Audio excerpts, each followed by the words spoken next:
जय श्री कृष्णा। राधे राधे। कार्तिक मास के शुक्ल पक्ष की नवमी तिथि को आंवला नवमी अथवा अक्षय नवमी अथवा धात्री नवमी और कुष्मांडा नवमी के नाम से भी मनाया जाता है।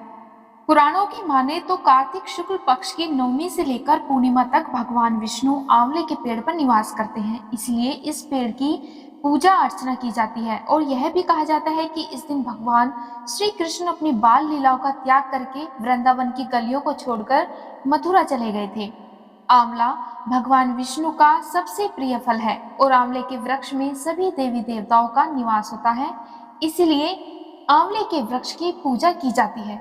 आयुर्वेद के अनुसार आंवले को आयु बढ़ाने वाला और निरोगी माना गया है और इसे अमृत के समान माना गया है, इसलिए हिंदू धर्म में इसका ज्यादा महत्व है। कहा जाता है कि आंवले के पेड़ की पूजा करके 108 बार आंवले के वृक्ष की परिक्रमा अवश्य करनी चाहिए अथवा 7 बार तो कम से कम परिक्रमा अवश्य ही करनी चाहिए। इस दिन विष्णु सहित आंवले के पेड़ की पूजा अर्चना करने से अक्षय पुण्य की प्राप्ति होती है। अब मैं आपको सुनाऊंगी आंवला नवमी के दिन सुनी जाने वाली पौराणिक कथा। इस कथा के अनुसार काशी नगर में एक निसंतान धर्मात्मा वैश्य रहा करते थे। उनके जीवन में धन और धान्य की कोई कमी नहीं थी, लेकिन फिर भी वह बहुत दुखी रहते थे क्योंकि उनकी कोई संतान नहीं थी। एक दिन वैश्य की पत्नी से उनके एक पड़ोसन ने कहा कि अगर तुम पुत्र रत्न की प्राप्ति चाहती हो तो इसके लिए मेरे पास एक उपाय है। इस उपाय के अनुसार तुम्हें किसी पराये बालक की बलि भैरव भगवान के नाम से चढ़ानी होगी। लेकिन जब वैश्य को इस बारे में पता चला तो उन्होंने इस काम को करने से मना कर दिया। हालांकि उनकी पत्नी के मन में संतान प्राप्ति की बहुत प्रबल इच्छा थी, जिससे वो लालच में पड़ गई और मौके की तलाश में लग गई। एक दिन उसने एक कन्या को कुएं में गिरा दिया। भैरव देवता के नाम पर उसने बलि दे दी। इस पाप के परिणाम स्वरूप वैश्य की पत्नी को पूरे शरीर में कोढ़ हो गया और इसके साथ ही साथ उस लड़की की आत्मा भी उसे सताने लगी। अपनी पत्नी की ऐसी हालत देखकर वैश्य ने उससे पूछा कि आखिर यह सब क्यों हुआ है। तब उसकी पत्नी ने वैश्य को सारी बात बता दी। तब वैश्य ने अपनी पत्नी से कहा कि गोवध, ब्राह्मणवध और बालवध सबसे बड़े पाप हैं।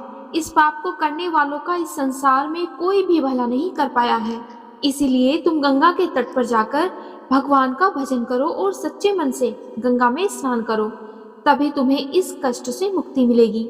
वैश्य की पत्नी पश्चाताप करने लगी और रोग मुक्त होने के लिए गंगा माँ की शरण में चली गई।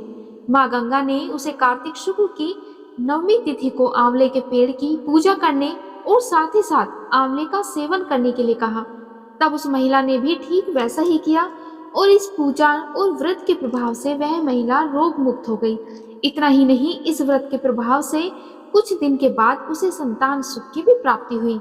अब मैं आपको सुनाऊंगी आंवला नवमी की ही दूसरी कथा। इस कथा के अनुसार एक बार जगत गुरु आदि शंकराचार्य भिक्षा मांगने एक कुटिया के सामने रुके। वहां एक बूढ़ी औरत रहती थी जो अत्यंत गरीबी और दयनीय स्थिति में थी। शंकराचार्य की आवाज सुनकर वह बूढ़ी औरत बाहर आई और उसके हाथ में एक सूखा आंवला था। वह बोली कि महात्मन, मेरे पास इस सूखे आंवले के सिवाय कुछ भी नहीं है जो मैं आपको भिक्षा में दे सकूं। शंकराचार्य को उसकी स्थिति पर बहुत दया आई और उन्होंने उसी समय उसकी मदद करने का प्रण लिया। उन्होंने अपनी आंखें बंद की और मंत्र रूपी 22 श्लोक बोले। ये 22 श्लोक कनक धारा स्त्रोत के श्लोक थे। माँ लक्ष्मी ने दिव्य दर्शन दिए और इससे प्रसन्न होकर माँ लक्ष्मी ने उन्हें दिव्य दर्शन देकर कहा कि शंकराचार्य, इस औरत ने अपने पूर्व जन्म में कोई भी वस्तु दान नहीं की। यह अत्यंत कंजूस थी और मजबूरीवश कभी किसी को कुछ देना ही पड़ जाए तो यह बुरे मन से दान करती थी, इसीलिए इस जन्म में इसकी यह हालत हुई है। यह स्त्री अपने कर्मों का फल भोग रही है, इसीलिए मैं इसकी कोई सहायता नहीं कर सकती। तब शंकराचार्य जी ने देवी लक्ष्मी की बात सुनकर कहा कि हे महालक्ष्मी, इसने पूर्व जन्म में अवश्य दान धर्म नहीं किया है, लेकिन इस जन्म में इसने पूर्ण श्रद्धा से मुझे यह सूखा आंवला भेंट किया है।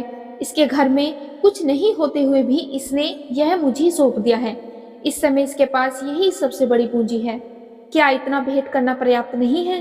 शंकराचार्य की इस बात से देवी लक्ष्मी बहुत प्रसन्न हुई और उसी समय उन्होंने गरीब महिला की कुटिया में स्वर्ण के आंवलों की वर्षा कर दी। ये कहानियाँ हमें बताती हैं कि आंवला नवमी के दिन आंवले के वृक्ष की पूजा करने से, आंवले का दान करने से या फिर किसी भी छोटी वस्तु का दान करने से भी हमें अक्षय पुण्य फल की प्राप्ति होती है। अब मैं आपको सुनाऊंगी आंवला नवमी की ही एक अन्य कथा। इस कथा के अनुसार एक सेठ आंवला नवमी के दिन आंवले के पेड़ के नीचे ब्राह्मणों को भोजन कराया करता था और उन्हें सोने का दान किया करता था। उसके पुत्रों को यह सब देखकर अच्छा नहीं लगता था और वे पिता से लड़ते झगड़ते रहते थे। घर की रोज रोज की कलह से तंग आकर एक दिन सेठ घर छोड़कर दूसरे गांव में रहने चला गया। उसने वहां जाकर जीवन यापन के लिए एक दुकान लगा ली। उसने दुकान के आगे आंवले का एक पेड़ लगाया, तब उसकी दुकान खूब चलने लगी। वह यहाँ भी आंवला नवमी का व्रत और पूजा करने लगा तथा ब्राह्मणों को भोजन कराकर दान देने लगा। उधर उसके पुत्रों के व्यापार सब कुछ ठप हो गया। उनकी समझ में अब यह बात आ गई कि पिताश्री के भाग्य से ही हम लोग खाते थे। तब बेटे अपने पिता के पास गए और अपनी गलती की माफी मांगने लगे। पिता की आज्ञा अनुसार वे भी आंवले के पेड़ की पूजा और दान धर्म करने लगे। इसके प्रभाव से उनके घर में भी पहले जैसी खुशहाली आ गई।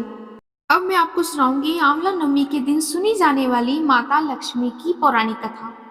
आंवला नवमी के दिन देवी लक्ष्मी की पूजा भी की जाती है और आंवले के पेड़ के नीचे बैठकर भोजन करने की परंपरा भी शुरू हुई थी।